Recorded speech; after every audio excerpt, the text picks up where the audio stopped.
Here's clip 2 of Paul Murphy's book, The Continuing Private Diary of Emily Jade Murphy, age 6 months and counting, the sequel to the first one. And that's where it says the lady is back, on the back.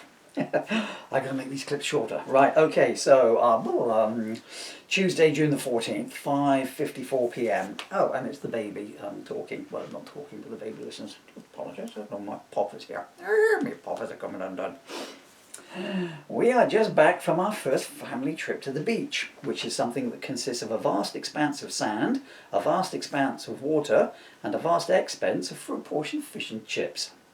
These things may appeal to big people, they are less than entertaining when you are only 6 months old. For a start, sand has no flashing lights and does not play Old MacDonald Had a Farm.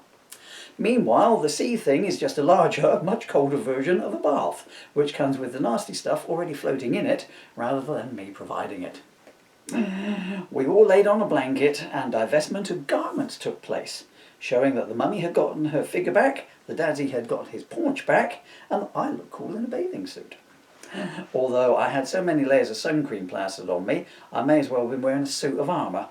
I realise that one needs to be protected from UV exposure, but blimey, with the ultra safety conscious parent people I've got, the only way to get any vitamin D around here is to yawn and hope you can get the sun on your tonsils. I do apologise, that camera is where I've got 2 cameras here and that one is annoying me because it's slightly out of sync. Lots of other families were there, including lots of baby persons, although not as good looking as me, obviously.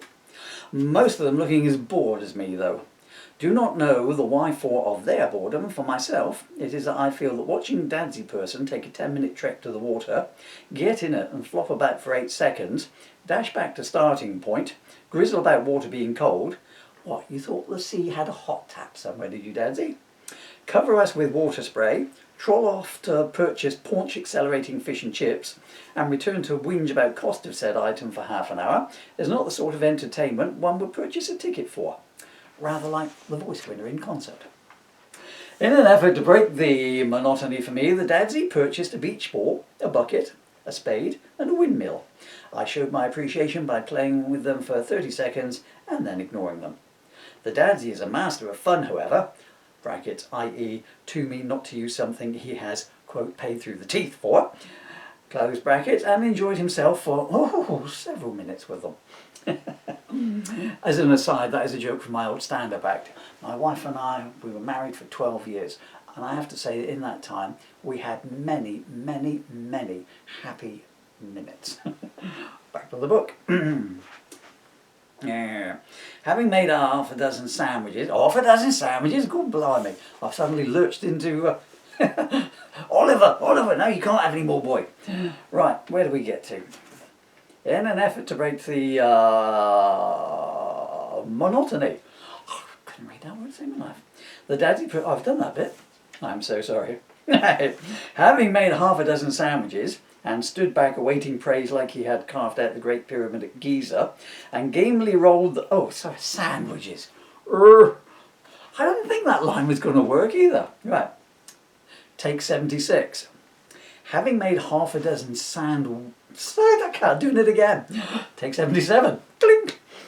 Having made half a dozen sand castles and stood back awaiting praise like he had carved out the Great Pyramid at Giza, and gamely rolled the ball to both me and the Mumsy, only to discover the end had to collect it and roll it back to himself each time. The Dadsy laid on the sand and, in the absence of any breeze whatsoever, half-heartedly blew the windmill a couple of times before rolling his eyes and throwing his leftover chips at a seagull in a strop. It was the Dadsy who was in a strop. Seagull's disposition unknown.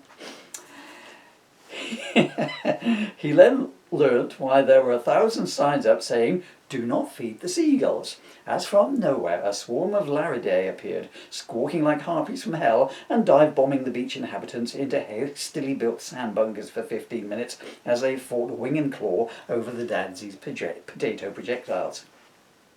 The attack over the sand, and in many cases gull poo, encrusted sunbathers, emerged from cover and gave vent to their opinion of the Dadsy.